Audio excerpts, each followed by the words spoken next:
नमस्कार साथियों, मैं अजय कुमार। अमेरिका की एक अदालत में अमेरिका की सरकार ने यह लिखित लीगल सबमिशन दिया है कि भारत और पाकिस्तान के बीच तनाव को रोकने के लिए अमेरिका की ट्रंप सरकार ने ट्रेड इंसेंटिव का इस्तेमाल किया था, यानी व्यापार के लालच का इस्तेमाल किया था।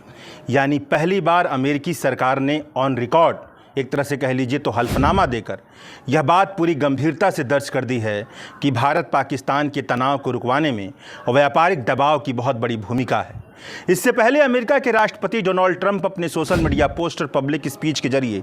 इस बात को कई बार दोहरा चुके हैं कि उन्होंने भारत और पाकिस्तान को धमकी दी थी कि अगर उन्होंने सीज फायर नहीं किया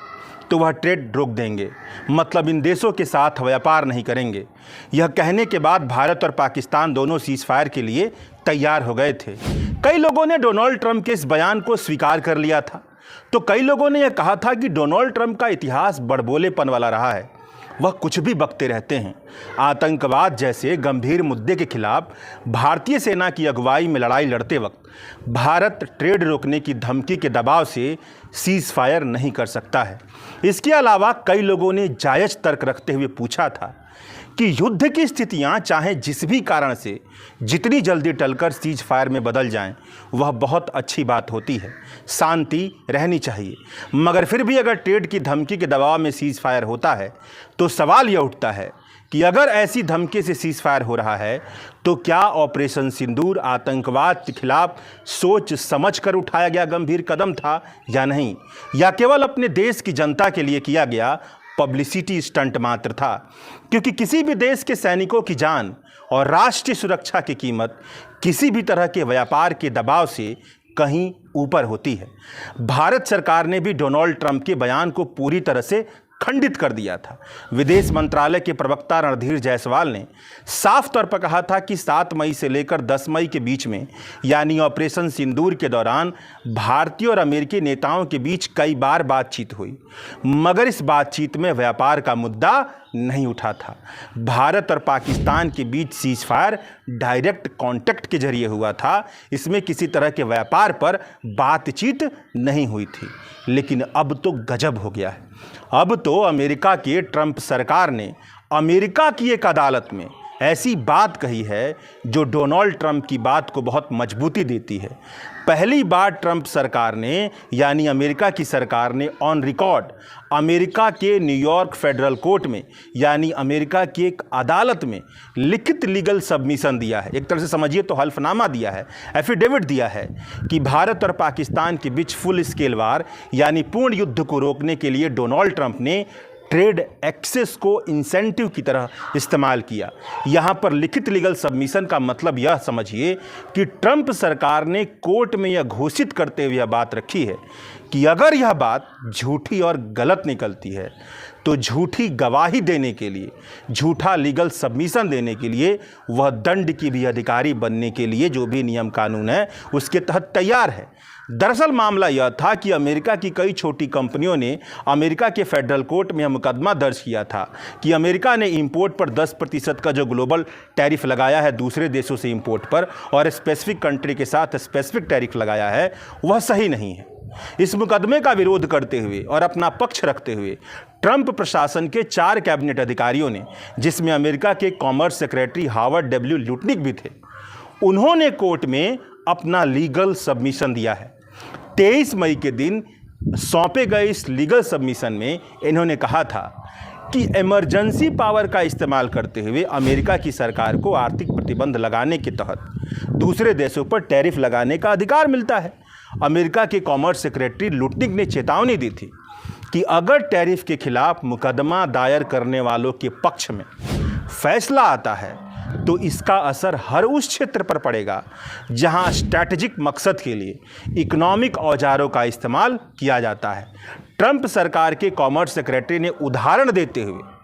लीगल सबमिशन में यह लिखा था, यह दर्ज किया था कि भारत और पाकिस्तान के हालिया तनाव को रोकने में ट्रंप की व्यापारिक पहुंच की पेशकश ने ही महत्वपूर्ण भूमिका निभाई है। 3 जजों की बेंच को दिए गए लीगल सबमिशन में कहा था कि 2 परमाणु ताकतें जो महज 13 दिन पहले युद्ध की आग में झुलस रही थी, 10 मई 2025 को एक अस्थायी सीज फायर तक पहुंची। यह सीज फायर केवल इसीलिए मुमकिन हुआ जब राष्ट्रपति डोनाल्ड ट्रंप ने बीच में आकर के दोनों देशों को अमेरिका के साथ ट्रेड का इंसेंटिव यानी ट्रेड का लालच दिया ताकि एक पूर्ण युद्ध को टाला जा सके। अगर इस मामले में कोई ऐसा फैसला आता है जो राष्ट्रपति की ताकत को बांध दे, तो भारत और पाकिस्तान ट्रेड की पेशकश पर सवाल उठा सकते हैं, जिसका नतीजा यह निकलेगा कि पूरे क्षेत्र की सुरक्षा और लाखों लोगों की जान खतरे में पड़ सकती है। मतलब यह जो दर्ज किया गया है उससे तो स्पष्ट निकलता है कि ट्रेड की पेशकश करके सीज फायर करवाया गया है। 28 मई को अमेरिका की इंटरनेशनल ट्रेड से जुड़ी कोर्ट ने यह फैसला सुनाया कि अमेरिका के राष्ट्रपति डोनाल्ड ट्रंप को international emergency economic powers act का इस्तेमाल करते हुए टैरिफ लगाकर इंपोर्ट को कंट्रोल करने का अधिकार नहीं है। अपने देश में ट्रेड डेफिसिट को नेशनल इमरजेंसी बता करके दुनिया के कई देशों पर टैरिफ लगाने का अधिकार नहीं है। डोनाल्ड ट्रंप ने इस कानून का इस्तेमाल कर दुनिया भर में जो टैरिफ लगाया है वह इस कानून के तहत अमेरिका के राष्ट्रपति को दी गई शक्तियों से बाहर की बात है। कांग्रेस की सहमति के बिना अकेले राष्ट्रपति को यह अधिकार नहीं है कि वह दुनिया भर के कई देशों पर टैरिफ लगा दे। मतलब अमेरिका की कोर्ट ने ट्रंप सरकार के खिलाफ फैसला सुनाया है। ट्रंप सरकार की तरफ से कहा जा रहा है कि वह इस फैसले को आगे चुनौती देंगे, मगर इस फैसले में जो ध्यान देने वाली बात है वह यह है कि यह फैसला ट्रंप सरकार के दुनिया के कई देशों पर टैरिफ लगाने के अधिकार के बारे में बात करता है और यह कहता है कि ट्रंप प्रशासन को इमरजेंसी पावर एक्ट का इस्तेमाल करते हुए टैरिफ लगाने का अधिकार नहीं है, कांग्रेस से सहमति लानी होगी। ट्रंप प्रशासन ने टैरिफ लगाने का अपना पक्ष रखते हुए लीगल सबमिशन में जो भारत और पाकिस्तान के तनाव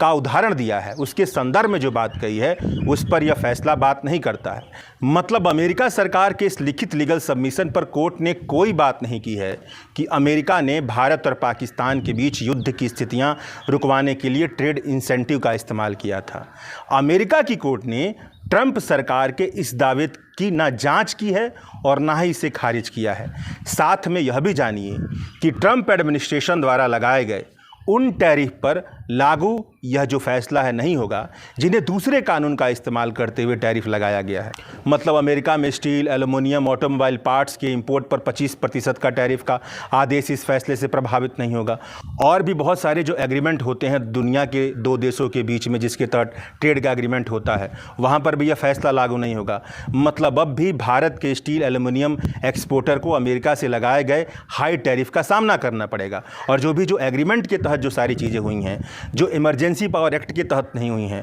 उसके तहत जो व्यापार बनता है, व्यापार का समीकरण वह भी चलता रहेगा। कांग्रेस की तरफ से जयराम रमेश ने कहा है कि प्रधानमंत्री को देश को यह बताना चाहिए कि क्या यह सच है कि अमेरिका के वाणिज्य मंत्री मतलब जो कॉमर्स सेक्रेटरी हैं हार्वर्ड लुटनिक ने 23 मई 2025 को न्यूयॉर्क के US court of international trade में जो यह बयान दायर किया है कि राष्ट्रपति ट्रंप ने भारत और पाकिस्तान के बीच युद्ध विराम कराने, स्थायी शांति स्थापित करने के लिए अपने टैरिफ अधिकारों का इस्तेमाल किया था। हार्वर्ड लुटनिक वही बात दोहरा रहे हैं जो खुद राष्ट्रपति ट्रंप 11 दिनों में 3 अलग अलग देशों में 8 बार सार्वजनिक रूप से दोहरा चुके हैं। अमेरिका के विदेश मंत्री मार्को रूबियो ने भी इसी तरह का बयान देते हुए भारत और पाकिस्तान के बीच बातचीत के लिए एक न्यूट्रल साइट का जिक्र किया था। प्रधानमंत्री को चुप्पी तोड़ना चाहिए।